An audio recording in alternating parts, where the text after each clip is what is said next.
Мәссаған, менің зымыраным ұшты.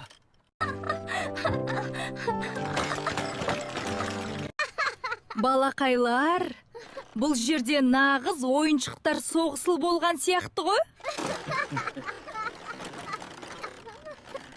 Мама, біз жай ойнап жатырмыз. Ойнаған жақсы, бірақ біздің үй заңын ұмытып кеткен жоқсыңдар ма? Папа, заң деген не? Ол ойыншық па? Жоқ, Алуа. Заң бұл барлығымызға ортақ ереже. Мысал, көшеде бағдаршамның түстеріне бағынамыз, солай ма? Бұл тәртіп. Ал үйдегі тәртіп біздің кішкентай заңымыз. Егер заң болмаса, көліктер бір-біріне соғылады, адамдар ренжіседі. Ал үйде тәртіп болмаса, ең жақсы көретін ойыншығыңды басып алып, сындырып алуың мүмкін. Демек, ойыншықтарды жинау бұл да заң ба?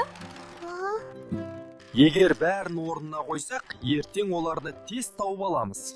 Бұл әділдік заңы.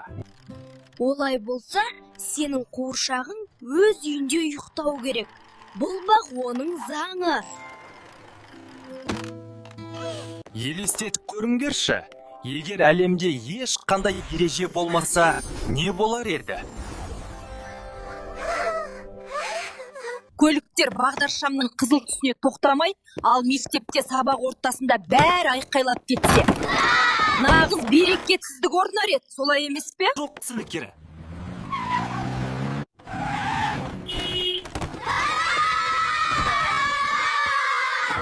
Ал бізде. Нағыз берекетсіздік орнар еді, солай емес пе? Міне, осындай болмауы үшін адамдар заң мен тәртіпті ойлап тапқан. Жарайсыңдар. Әр заттың өз орны бар. Заңды сыйлау, өзіңді және өзгелерді сыйлау. Папа, мен енді көшеде де, үйде де ең тәртіпті бала болам. Заң бұл тек қағаздағы сөздер емес. Бұл біздің ортақ үйіміздің іргетасы. Естеріңде болсын, балалар, заң мен тәртіп бізді қорғайды. Біз оларды сақтасақ, әр күніміз қуанышқа толы болады. Тәртіп бар жерде бақыт бар.